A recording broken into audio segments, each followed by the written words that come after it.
amados telespectadores do programa Escola Bíblica Dominical em Debate. É um prazer e uma alegria estar aqui com vocês mais uma semana para estudar mais uma lição da Escola Bíblica Dominical. Este programa é um programa de responsabilidade do Departamento de Ensino Bíblico da Assembleia de Deus em Mossoró, por meio da Superintendência Geral da Escola Bíblica Dominical.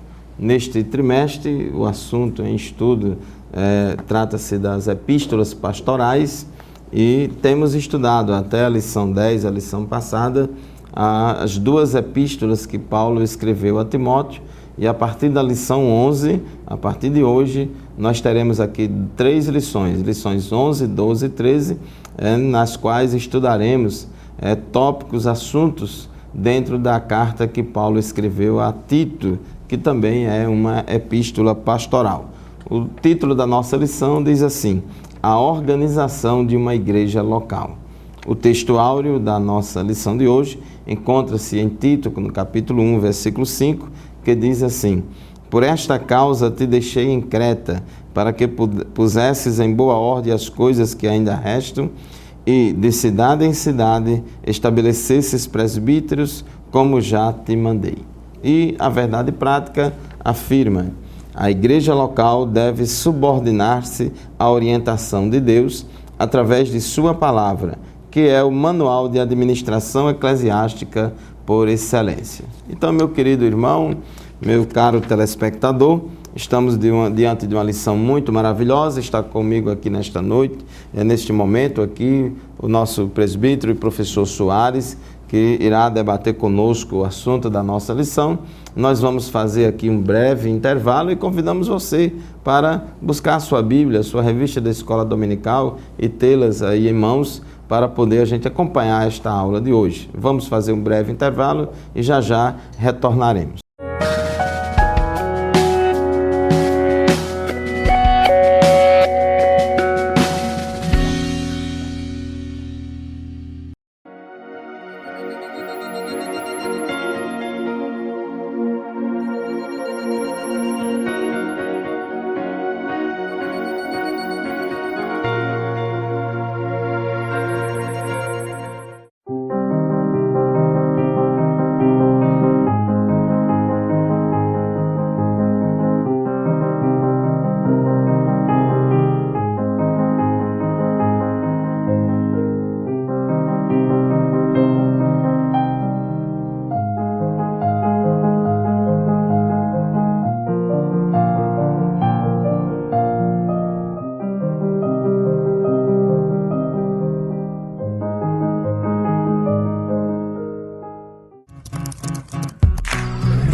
Muito bem, estamos de volta com o programa Escola Bíblica Dominical em Debate. Sempre lembrando, caro telespectador, nós estamos estudando nesse terceiro trimestre, 2015, a Igreja e seu testemunho, as ordenanças de Cristo nas cartas pastorais. Como o nosso querido pastor Fábio já destacou, nós vamos estudar a lição número 11, a organização de uma igreja local. Realmente encontramos lições preciosas.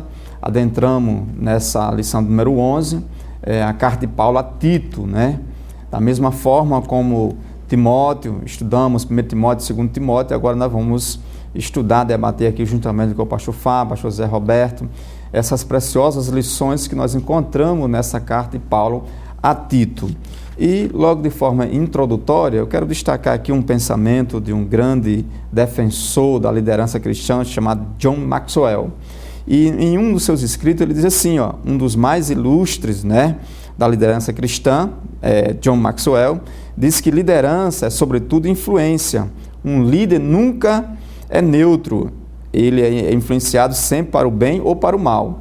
E aí nós observamos tanto na primeira epístola como na segunda epístola de Paulo a Timóteo, e agora adentrando a epístola de Tito, a influência que o veterano na fé, o apóstolo Paulo, proporcionou para os seus aspirantes ao ministério, né, o pastor Timóteo e o pastor Tito aqui.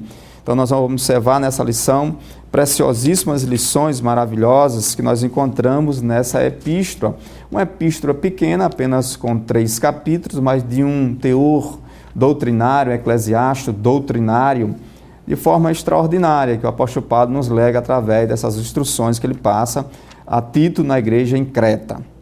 E logo aqui na introdução, nós encontramos Timóteo, recebeu a incumbência de exortar a igreja que estava sofrendo contra os ataques dos falsos mestres com suas heresias totalmente heréticas, contrárias àquilo que o apóstolo Paulo doutrinava a sua igreja de uma forma muito clara. A missão de Tito era semelhante à lição de Timóteo, né, com praticamente as mesmas incumbências, mas nós observamos aqui que Tito, né, recebe alguns encargos um pouco maiores do que Timóteo. Nós observamos claramente que nesta epístola, Tito, além de também combater os contradizentes, né, do sistema doutrinário, que assim o apóstolo Paulo, quando ia instalar as igrejas, assim, doutrinara os seus liderados, também nós vamos encontrar aqui em Tito, né, destacando a questão desse encargo. Além de combater os seus contradizentes nas igrejas que ele fundara, também tinha incumbência de preparar, né, escolher lideranças adequadas para as respectivas igrejas que assim ele iriam instalar. Não é verdade, pastor Fábio? É isso aí, professor Soares, meu caro telespectador.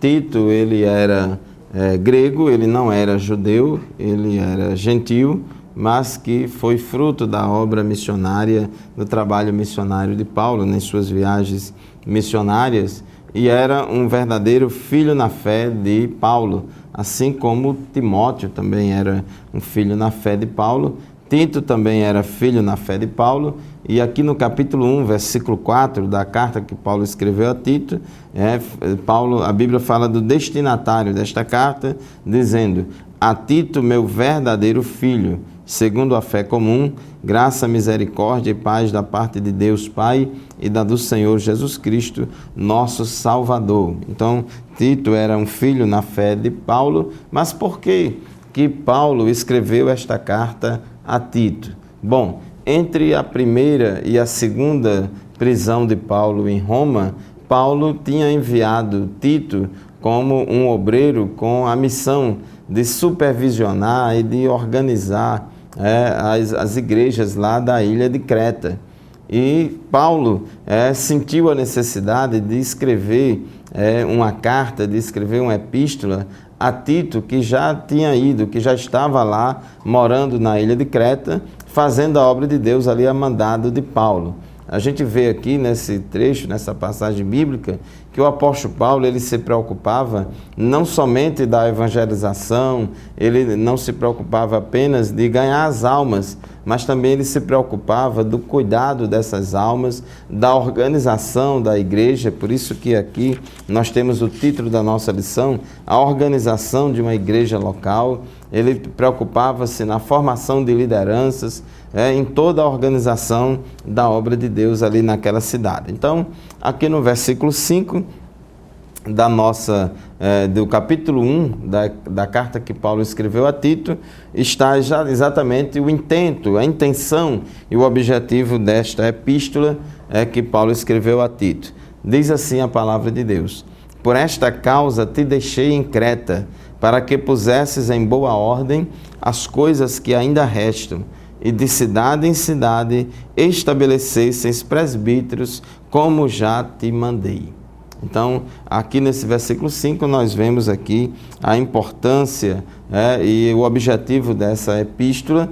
Então, Paulo, ele está lembrando a Tito que a missão de Tito ali na ilha de Creta é de viajar e de circular de cidade em cidade, constituindo presbíteros, consagrando obreiros. Esses presbíteros aqui eram os pastores das igrejas locais, eram as pessoas, os obreiros que pastoreavam as igrejas locais de cidade em cidade. Então tem em alguns versículos chama presbítero, outro chama bispo. No versículo 7 já chama bispo, no versículo 5 fala presbítero, porque são dois termos semelhantes, intercambiáveis.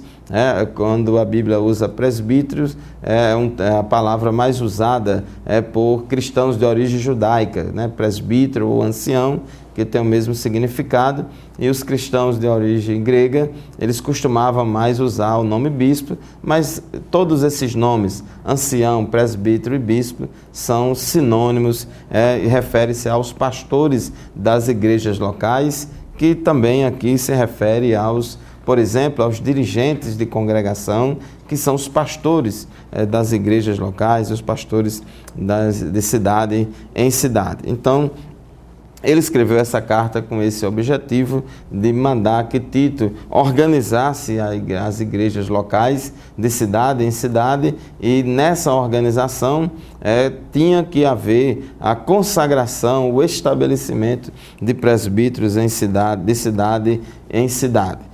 Aqui no tópico 1.2 da nossa lição, fala a data em que foi escrita essa epístola, provavelmente no ano 64 depois de Cristo, na mesma época que Paulo escreveu a Timóteo. Então, professor Soares, naquele período ali da história da igreja, havia uma necessidade de que se organizasse, se edificasse muitas igrejas locais. Então, Paulo agora estava também trabalhando nessa área do ensino, do doutrinamento, da organização, da liderança, trabalhando em nível de liderança, e estava contando com a ajuda de Timóteo lá em Éfeso e de Tito também em Creta.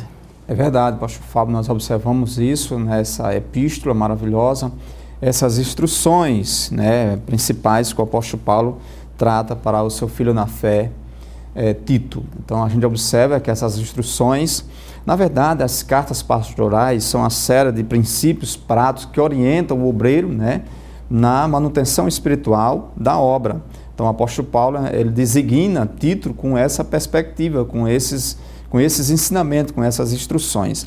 E a gente percebe que nessa lição, no tópico 1, a epístola enviada a Tito, nós vemos aí o intento da epístola, o pastor Fábio já deu algumas pinceladas, e destacando também o tópico 1.2, a data, provavelmente, possivelmente, interessante, quando se estuda a cronologia bíblica, uma estatística para mais ou para menos. Nós destacamos aqui, ele coloca, tem livros que traz, por exemplo, 62, 63, aqui ele destaca 64 depois de Cristo, ou seja, a data possivelmente que essa epístola foi desenvolvida. E possivelmente, provavelmente, essa epístola ela ficou entre a primeira epístola de Timóteo e a segunda epístola. Então, ela ficou nesse intervalo aí, entre 1 Timóteo e 2 Timóteo. Então, a gente observa claramente essa literatura sendo escrita. Então, a carta de Tito foi escrita na mesma época da primeira carta de Timóteo. Provavelmente foi dirigida à Macedônia durante as viagens do apóstolo Paulo. Então, esse foi um dos intentos, um dos propósitos que o apóstolo Paulo direciona a sua carta.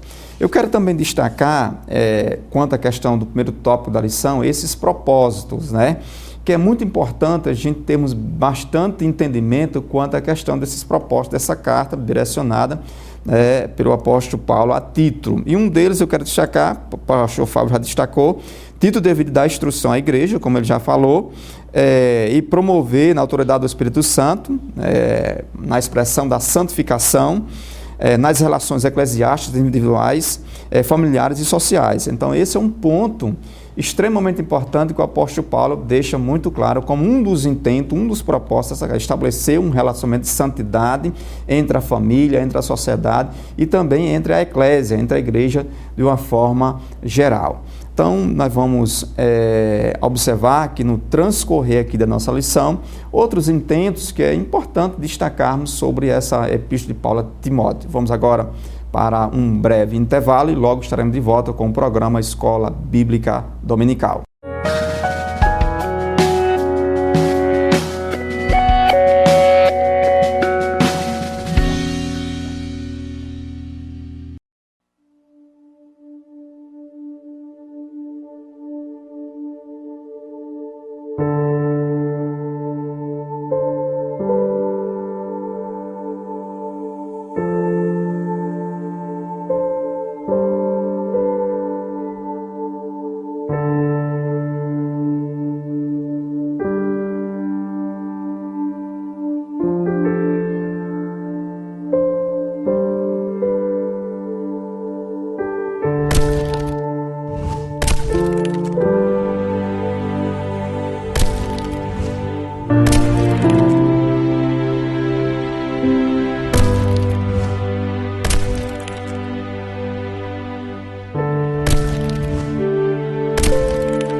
Amados irmãos, telespectadores e amigos do programa Escola Bíblica Dominical em Debate, estamos de volta para o segundo bloco do nosso programa de hoje.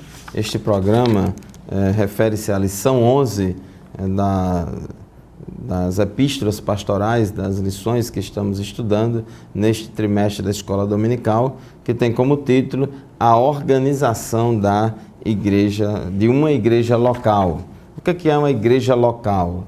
Uma igreja local é uma igreja que é situada em determinada cidade, em determinado bairro, em determinada rua. É um local que tem um local geográfico onde ali existe um povo crente, lavado e remido na pessoa de Jesus, no sangue de Jesus, que ali se reúne uma comunidade, uma igreja de pessoas regeneradas, que nasceram de novo, e ali se reúnem para servirem ao Senhor e edificarem-se espiritualmente. Então, essas igrejas precisam ser organizadas. É importante a gente entender essas duas dimensões da igreja. A igreja como corpo de Cristo, a igreja como noiva do Cordeiro, que será arrebatada, que vai para o céu. A igreja, ela é universal, ela é composta de cristãos fiéis a Deus, que servem a Deus em espírito e em verdade, que são obedientes à palavra de Deus. Esses cristãos fiéis estão espalhados pelo mundo inteiro. Então é a igreja que será arrebatada para viver no céu com Cristo. Só que, do ponto de vista visível, organizacional, nós temos aqui na Terra as igrejas locais. Então, as igrejas locais são as nossas congregações, onde a gente normalmente, aqui no Brasil, isso não é em todo lugar, porque depende do país, etc.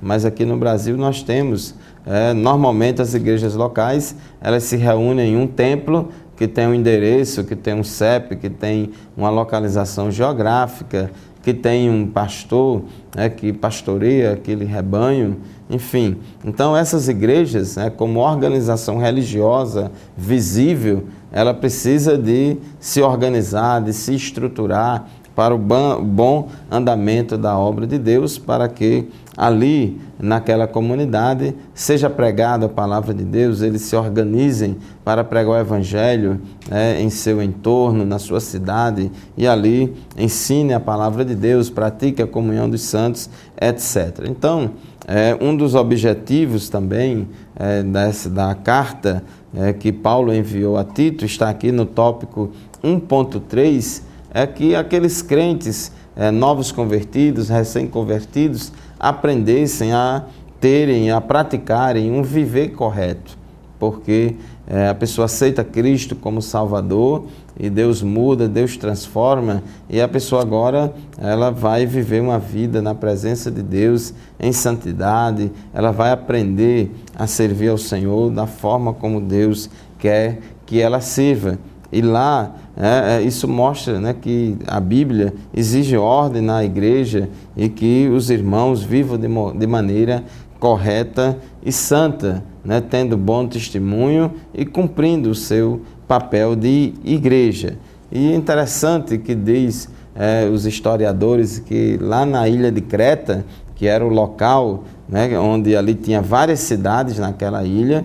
A ilha de Creta era um local, uma região grande, uma ilha grande que tinha várias cidades, e os cretenses, ou seja, os habitantes da ilha de Creta, tinham uma fama de serem pessoas preguiçosas, glutões, e pessoas que cheias de maldade, enfim, tinham uma má fama de vários pecados cometidos pelo povo daquela ilha. Mas uma vez essas pessoas aceitando a Cristo como Salvador, convertendo-se ao Evangelho, elas são transformadas, passam pela lavagem da regeneração do Espírito por meio da palavra de Deus, são nascidas de novo, são declaradas santas, separam-se do mundo, agora vivem novidade de vida, agora são novas criaturas. E o cristão, embora viva no seu entorno, num contexto, no universo de muito pecado,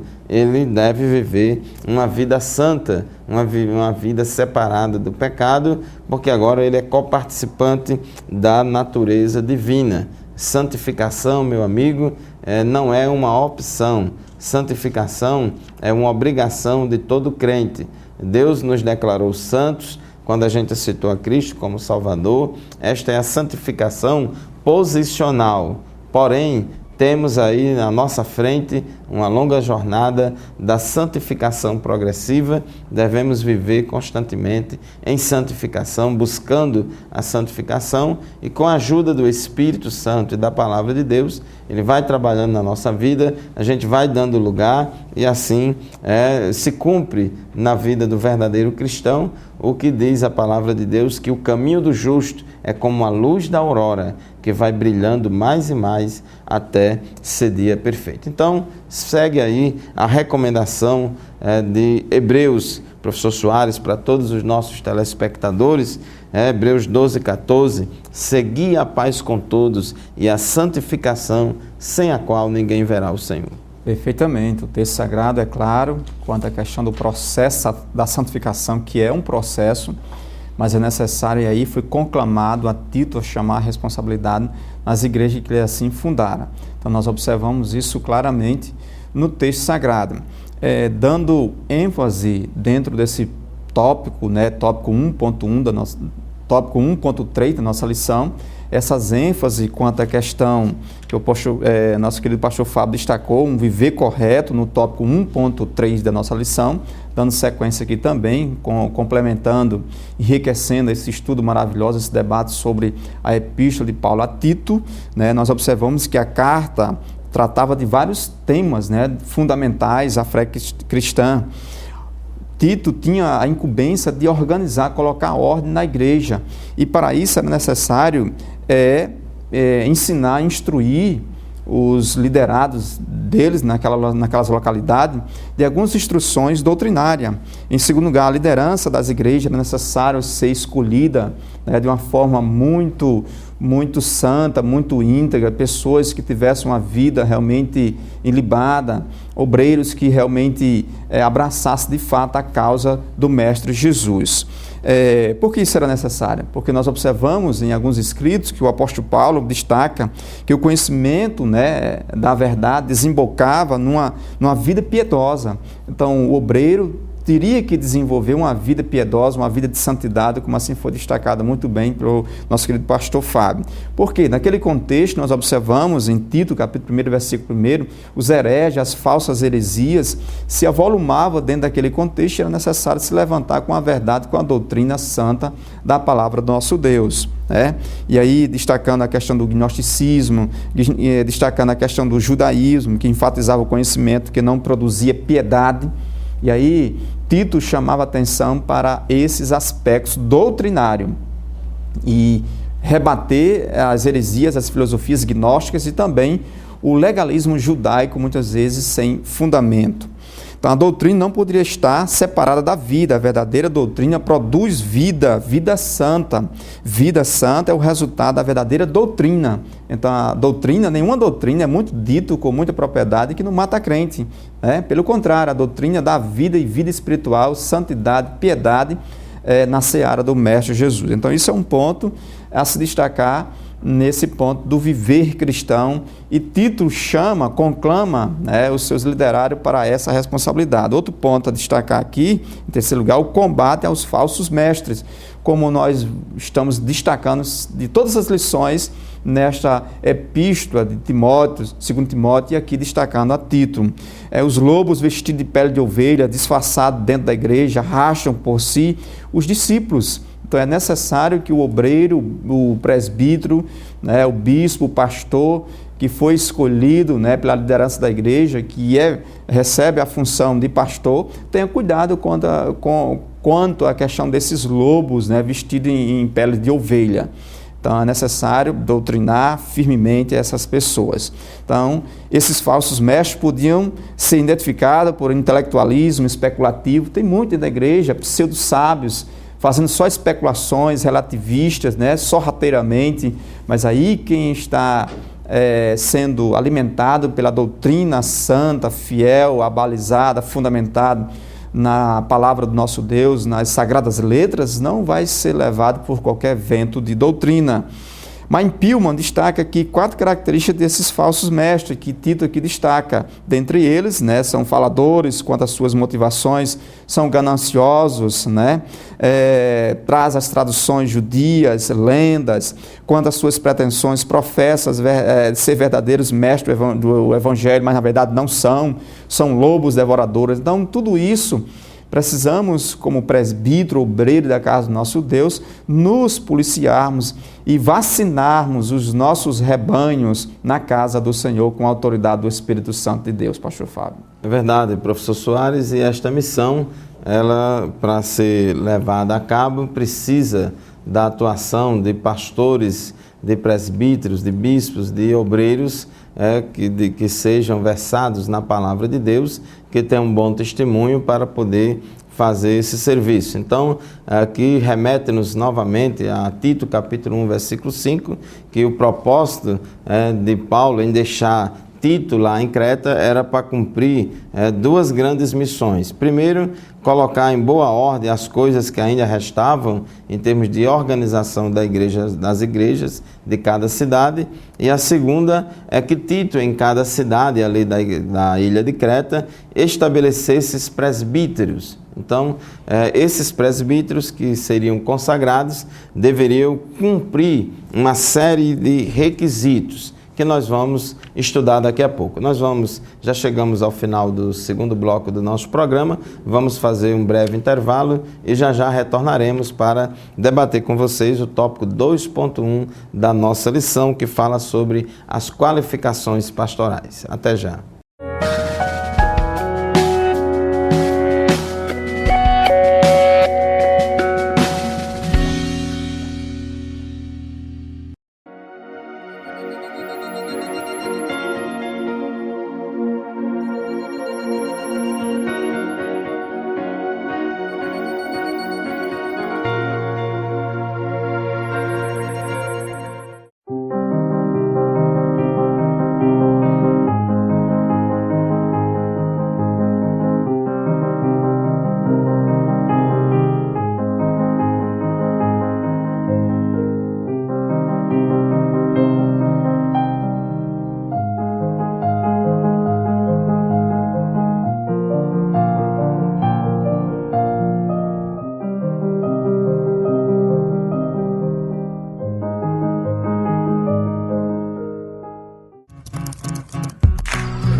Amados irmãos, telespectadores, ouvintes do programa Escola Bíblica Dominical em Debate, estamos de volta para continuar o estudo da nossa lição de hoje, que é a lição de número 11, que tem como título A Organização de uma Igreja Local.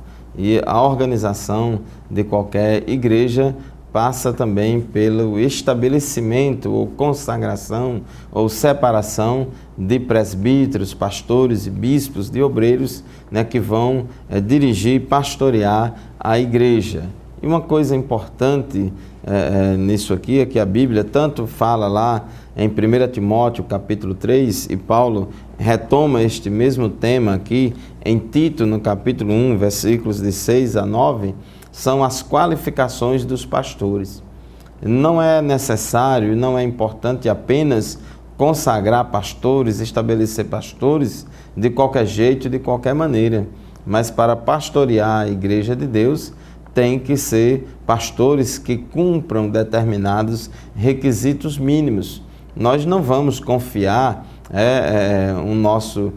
uma coisa valiosa nossa, um bem, uma propriedade, uma empresa, a nossa família, enfim, várias coisas nossas, nós não vamos confiar a alguém que não é capacitado para administrar. A gente só coloca gerente, administradores, cuidadores, pessoas que realmente vai dar conta do serviço. Imagine aí você, meu amigo, que tenha um grande rebanho de gado, bovino, ovino ou caprino, você não vai colocar uma pessoa para pastorear as suas ovelhas se aquela pessoa não se preocupa em cuidar das suas ovelhas. Então aqui a Bíblia fala dos versículos 6 a 9 do capítulo 1 de Tito, várias qualificações ou pré-requisitos que devem apresentar os candidatos ao santo ministério. Então, o primeiro deles, o pastor precisa ser irrepreensível. Aqui estamos no capítulo 1, versículo 6, você pode acompanhar aí na sua Bíblia.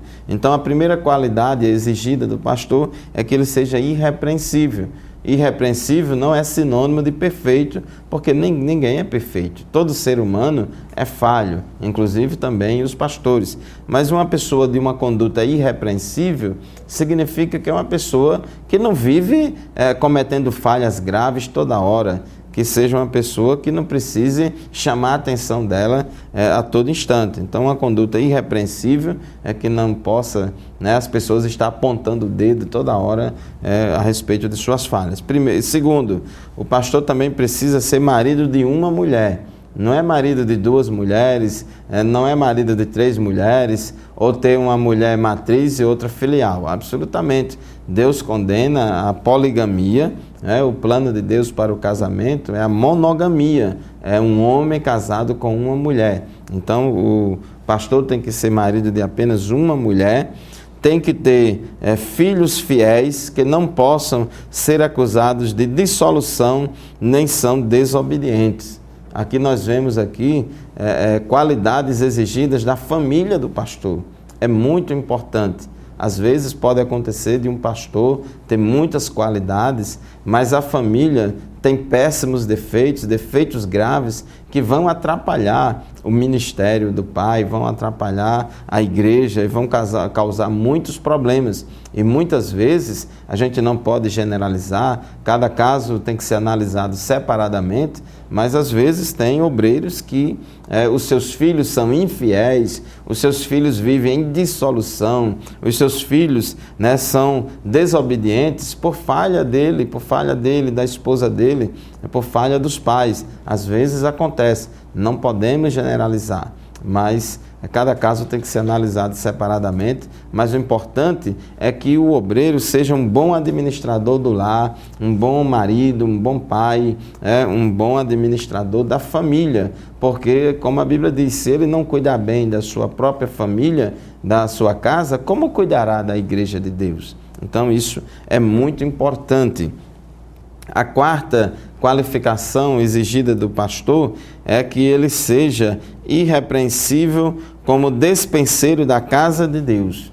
Então aqui está exigindo uma conduta irrepreensível nesse detalhe, como despenseiro da casa de Deus. E a casa de Deus, que é a igreja, que é o conjunto das pessoas que servem a Cristo, o pastor, ele administra os recursos da igreja, ele administra os dízimos e ofertas, ele administra o patrimônio da igreja, e essa área tem que ter muito cuidado. Tem muitas pessoas vocacionadas, pessoas chamadas por Deus, etc., mas que às vezes falha nessa área administrativa, não sabe lidar com o dinheiro, não sabe lidar com os bens materiais, às vezes compra demais e depois fica com dificuldade para pagar, e tem até alguns que até subtraem o patrimônio da igreja em benefício próprio ou de terceiros. Enfim, tem que ter cuidado. O obreiro precisa ser irrepreensível como despenseiro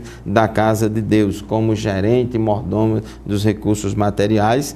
Ele também, a quinta característica, ele não pode ser soberbo. A soberba precede a ruína.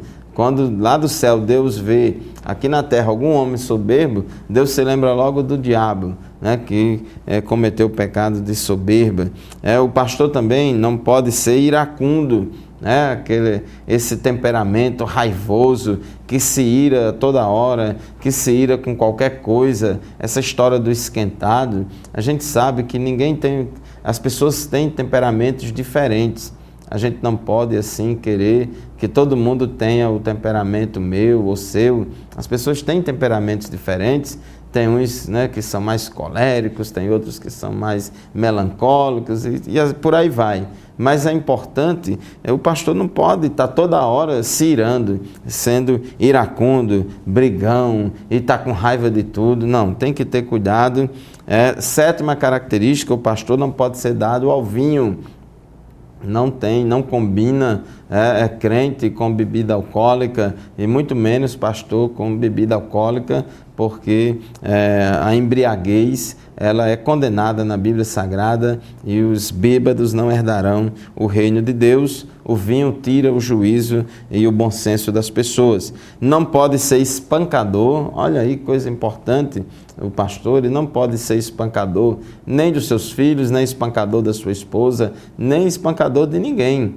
E aqui eu quero até ampliar o conceito aqui de espancador, não somente de espancamento físico, mas também psicológico. Às vezes tem pessoas que não batem em ninguém fisicamente, mas psicologicamente fazem um verdadeiro terrorismo e fazem agressões verbais e psicológicas. A outra característica aqui, a nona, que termina aqui o versículo 7, nem cobiçoso de torpe ganância, ou seja, ele não pode ter amor ao dinheiro. O pastor cobiçoso de torpe ganância é o pastor que prega a palavra de Deus por dinheiro, ensina por dinheiro e serve a Deus por dinheiro e só está interessado na lã das ovelhas, só está interessado de enriquecimento ilícito e que usa o ministério como fonte de lucro. Então, esse tipo de pastor, de obreiro, Deus não se agrada, ele está reprovado por Deus e jamais terá a aprovação de Deus, né? Mas louvamos a Deus, né, porque a grande maioria dos nossos pastores, dos pastores que pregam a palavra de Deus no mundo inteiro, a maioria deles são homens sinceros, homens fiéis, que vocacionados por Deus e que entregaram a sua vida a Cristo. Não é porque existe uma meia dúzia de pessoas que estão desviadas da verdade, que a gente vai generalizar e dizer que todo mundo é assim.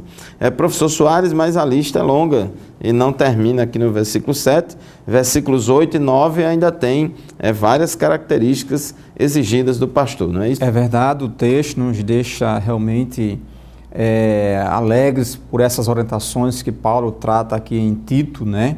E no versículo 8 e versículo 9 ele dá continuidade a essa lista que o apóstolo, nosso querido pastor Fábio destacou muito bem, essas características, essas qualificações ao presbitério, ao presbítero, ao pastor, ao bispo, né, dentre eles, já citou bastante, qualificações espirituais, né, ministeriais, qualificações familiares, qualificações morais e emocionais. Então, tudo isso o pastor, o presbítero, o obreiro, o líder, ele tem que ter, tem que absorver bem essas orientações que o apóstolo Paulo aqui direciona a Tito.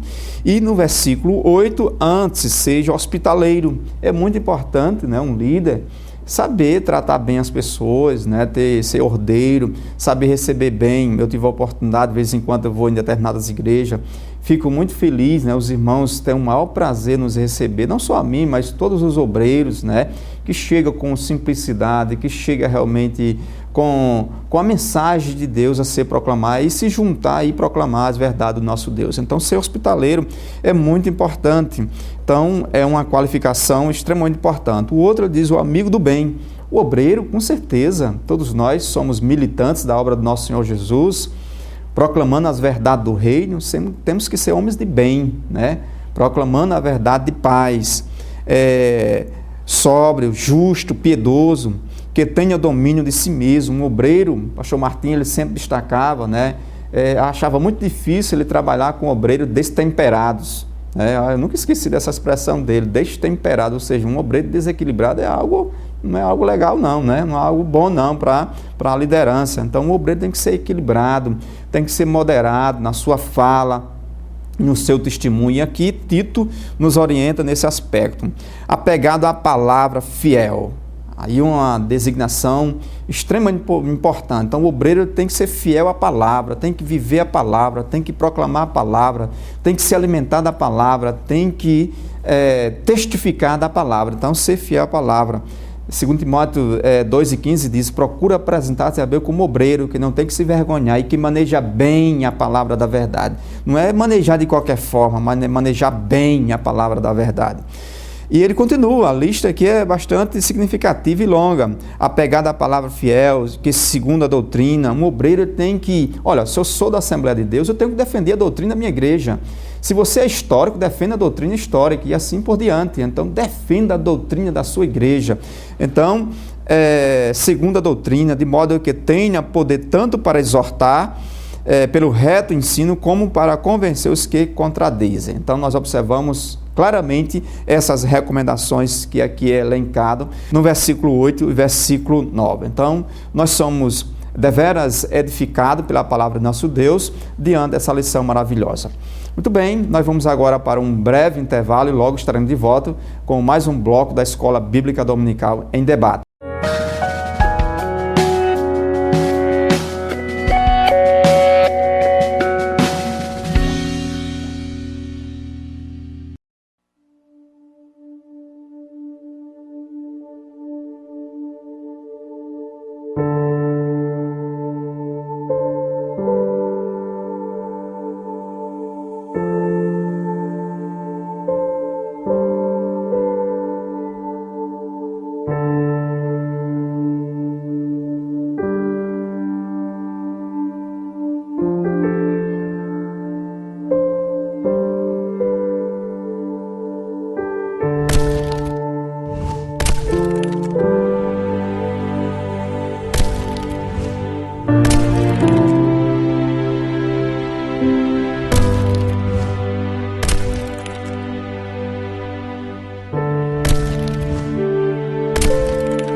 Muito bem, estamos de volta com o programa Escola Bíblica Dominical em Debate.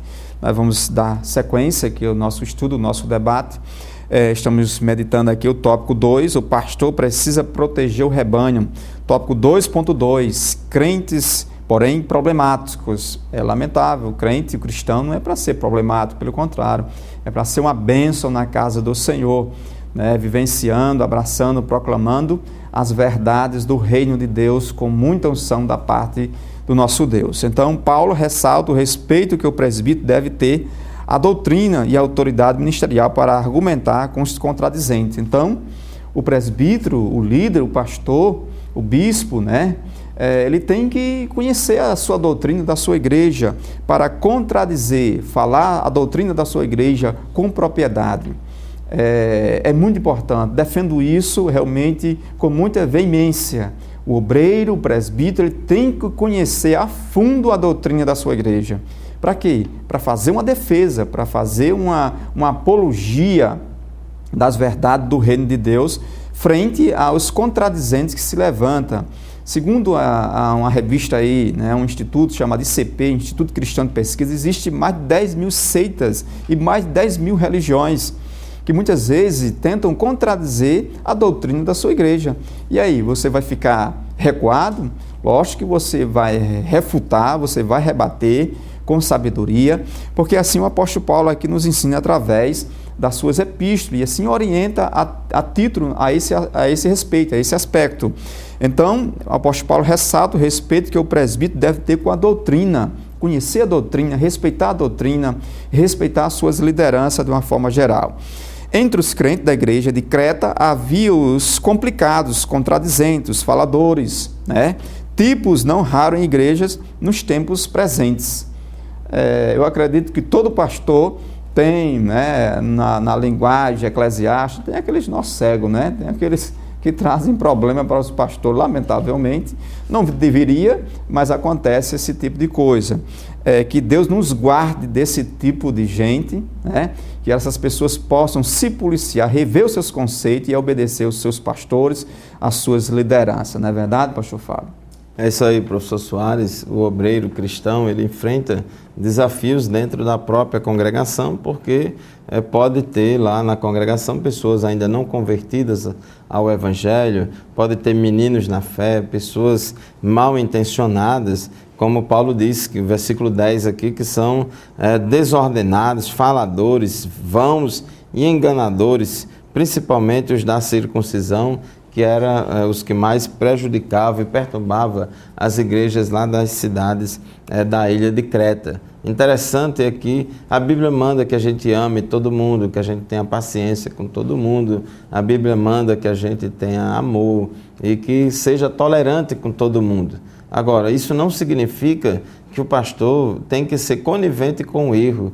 O pastor não pode ser conivente com a heresia. A gente precisa ter cuidado, porque às vezes alguns movimentos progressistas que surgem por aí, pregando o amor, a tolerância, o ecumenismo, o importante é amar, e amar, ama a mentira, ama a heresia, ama o pecado, e não é bem assim. Deus, ele faz a distinção muito clara. Então o pastor, ele tem que reter firme a fiel palavra conforme a doutrina, para demonstrar com a sã doutrina, né? Tanto para demonstrar com a sã doutrina, como para convencer os contradizentes, né? Inclusive no versículo 11, Paulo diz: aos quais convém tapar a boca, homens que transtornam casas inteiras, ensinando o que não convém por torpe ganância. Parece no primeiro momento, vixe, isso aqui é uma coisa intolerante, né? Que é a palavra mais preferida de muitos intolerantes deste século 21, é de chamar os outros de intolerante. Mas o homem de Deus, ele não pode fazer concessões, ele tem que defender a doutrina, ele tem que defender a palavra de Deus. E no tópico 2.3, né, também fala: não dar ouvidos a ensinos falsos, porque diz aqui o apóstolo Paulo que com esses hereges que estão dentro das igrejas semeando heresias, no versículo 13 diz: portanto, repreende-os severamente, para que sejam sãos na fé. Então, para que a pessoa seja sã na fé, precisa se livrar das heresias, das mentiras, do engano, e o pastor precisa repreender severamente esses hereges que estão ensinando coisas erradas na igreja. E lá na época aqui de Tito, a principal heresia ensinada lá na igreja era o judaísmo. Eles queriam implantar dentro das igrejas vários preceitos cerimoniais da lei judaica. E aí Paulo diz no versículo 14, não dando ouvidos às fábulas judaicas, nem aos mandamentos de homens que se desviam da verdade. Então, se por um lado a gente não deve dar ouvido a essas fábulas, esse legalismo, essas coisas que não são coisas da palavra de Deus, por outro lado também devemos repreender severamente quem ensina essas coisas na igreja. Então, no tópico 3 da nossa lição, diz a percepção da pureza para os puros e para os impuros. Então, diz aqui a palavra de Deus, né, no capítulo 1, versículos 15 e 16, todas as coisas são puras para os puros, mas nada é puro para os contaminados e infiéis. Antes o seu entendimento e consciência estão contaminados. Confessam que conhecem a Deus, mas negam-no com as suas obras, sendo abomináveis e desobedientes e reprovados para toda boa obra. Então, professor Soares, o tópico 3 da nossa lição tem 3 subtópicos muito parecidos, baseados nestes versículos, né? É verdade, esse tópico é um tópico extremamente interessante, né? Tudo é puro para os puros. Então, quem é puro não tem que se temer, por exemplo, na questão dos alimentos aqui, que é destacado dentro desse contexto, o apóstolo Paulo deixa bastante isso claro, né? Aqueles que vivem de modo santo não veem mal em tudo, né? Então, aqueles que não vivem de modo santo, tudo para ele é alguma manifestação maléfica. Mas aí o apóstolo Paulo vai nos orientar nesse sentido aí. Então, é reflexo de suas mentes e corações bondosos, aqueles que não vê a maldade nas coisas, e principalmente na questão dos alimentos, que foi um tema tratado dentro desse contexto aqui. Então, Deus nos chamou para sermos santos em todas as esferas e aspectos da nossa vida. Quem despreza esse ensino não despreza o homem, mas sim a Deus. Então, nós não devemos desprezar em momento algum as orientações da palavra de Deus concernente à questão da pureza, da santidade que nós devemos buscar e praticar na nossa vida como obreiro, como cristão na casa do oleiro. O tópico 3.2, nada é puro para os impuros. De fato, para os contaminados e infiéis, tudo o que eles pensam e praticam é de má natureza. O motivo pelo qual nada é puro para os contaminados é porque confessam que conhecem a Deus, mas negam com suas obras. Então, Paulo pega firme aqui nesse aspecto, destacando, né? Porque confessam que conhecem a Deus, mas negam através das suas obras. Ou seja, eles não vivem aquilo que falam, né? Então, Paulo aqui destaca, nos conclama aquilo que falamos, devemos viver na intensidade que a palavra de Deus nos encerra nesse sentido aqui. Então, nada é puro para os impuros, pastor Fábio. Verdade. E os judaizantes, eles queriam implantar dentro do cristianismo aquela ideia da questão dos alimentos, né? Porque na lei judaica proibia comer determinados alimentos. Então, determinados alimentos, como por exemplo, carne de porco, era considerado um alimento impuro. Então, eles acreditavam que se comesse ia ficar impuro. E Jesus, né, já falou lá nos evangelhos, né, que o que contamina o homem não é o que entra pela boca, mas é o que sai da boca do homem, porque procede do coração. E os preceitos cerimoniais da lei, né, eles apenas, como diz aqui o escritor aos Hebreus, no capítulo 10, versículo 1, que esses preceitos cerimoniais da lei, né, diz assim, porque tendo a lei sombra dos bens futuros e não a imagem exata das coisas, nunca pelos mesmos sacrifícios que continuamente se oferece cada ano pode aperfeiçoar o que a ele se chega. Então, é apenas uma sombra das coisas futuras, por isso que Paulo também disse aos Colossenses, em capítulo 2, versículos 16 e 17, ninguém vos julgue pelo comer, ou pelo beber, ou por causa dos dias de festa, ou da lua nova, ou dos sábados, porque são sombras das coisas futuras, mas o corpo é de Cristo. Então, e aqui, também escrevendo a Tito, ele reforça com essa palavra, né, em Tito, no capítulo 1, versículo 15 e 16, que todas as coisas são puras para os puros, ou seja, todos os alimentos são puros para os cristãos, para aqueles que são puros, que são santificados em Cristo, mas para os infiéis, para os contaminados e infiéis, nada para ele é puro.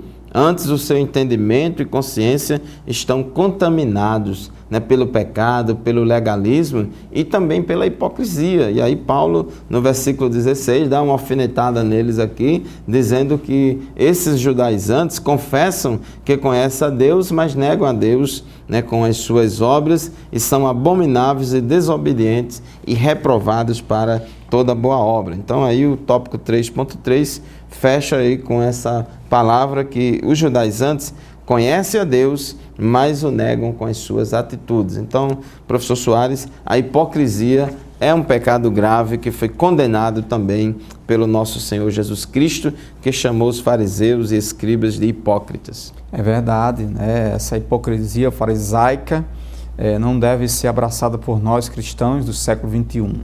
Portanto, estamos chegando ao final desse bloco, né, dessa lição maravilhosa. A administração de uma igreja requer observância de preceitos que demandam, né, uma orientação com base na palavra de Deus. Então, toda a administração eclesiástica, todo o povo de Deus, e aí na liderança dos pastores, dos bispos, dos presbíteros, é necessário se fundamentar, né, se alicerçar na palavra do nosso Deus, pastor Fábio. É isso aí, meu caro telespectador. Chegamos ao final de mais um programa Escola Bíblica Dominical em Debate, onde tivemos a oportunidade de aprender preceitos importantes para a organização de uma igreja local, e dentre esses preceitos destacamos aqui o estabelecimento e a formação de pastores que tenham qualificações mínimas exigidas pela palavra de Deus, que manejem bem a palavra da verdade e que vivam a palavra de Deus, a sã doutrina. Muito obrigado pela sua audiência. O debate continua onde? Continua na Escola Bíblica Dominical da sua congregação, lá na sua classe. Adquira a sua revista, se matricule na Escola Dominical e visite, você que não é crente, visite uma das nossas congregações da Assembleia de Deus em Mossoró. Todos os domingos pela manhã, a partir das 9 horas, temos Escola Bíblica Dominical em Debate, e você pode participar, se matricular na escola, mesmo não sendo crente, com certeza serás muito abençoado. Muito obrigado pela sua audiência e até o próximo programa, se Deus quiser. Pai do Senhor.